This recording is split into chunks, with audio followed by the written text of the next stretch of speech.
Hi guys and welcome back. So today I'm going to be showing you how to make these filled Rolo cookies. Let's begin. To get started on the recipe, you're on to grease half a mixing bowl, and into your mixing bowl place your butter, not on the side but in the actual bowl, followed by the granulated white sugar and the light brown sugar. Mix until they are all light and fluffy, so this will take a couple of minutes to get to that consistency. And once you've achieved that, you can then go ahead and add in the egg and mix this in until it's fully incorporated. It will change the consistency of the mixture, but this is completely normal. Then don't forget to add in the vanilla as well, and this is just to help with the flavour, as vanilla is a great base flavour. Once you've got all that included, you can then give the bowl a good scraping down, and this is just to incorporate any bits that may not have been fully worked in from earlier on. So don't forget to get the very bottom and the top edge of the bowl. Then go ahead and add in the flour, cocoa powder and raisin agents. And you can also add the chocolate chips now, which is the perfect timing. Then mix on a low speed until a dough forms, and then just mix for around 30 seconds on a medium-high speed. Just to ensure everything has been fully incorporated, you're looking for a very clear dough like this.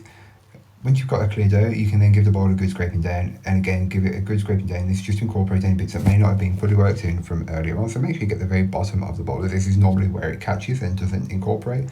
Take a cookie scoop and take one generous scoop for each cookie. Flatten the centre it so you've got a bit of a dip in the dough. Then fill with a generous amount of the caramel. Seal it back up, roll it up, place it onto a tray. You can flatten slightly, as that might help with the consistency of baking later on. Repeat the process until you've done the same with all the dough. So it makes around 5 very large cookies, which are perfect.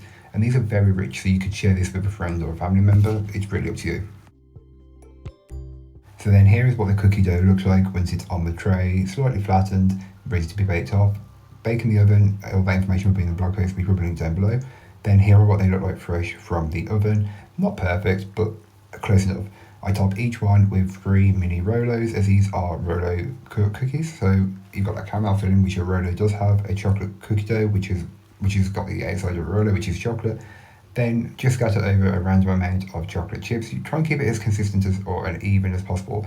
It's really up to you and how you want to decorate these. The chocolate chips aren't necessary, but I like to add them.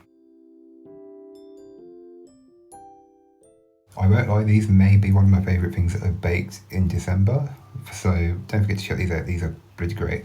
But that's all today. I hope you enjoyed. If you did, don't forget to like, comment and subscribe for more from me, and I'll be back again very soon with another recipe, so join me then. In the meanwhile, don't forget to check the description. There'll be links to this recipe, a link to my blog and links to all my social medias. But that's all today. I hope you enjoyed. Bye guys.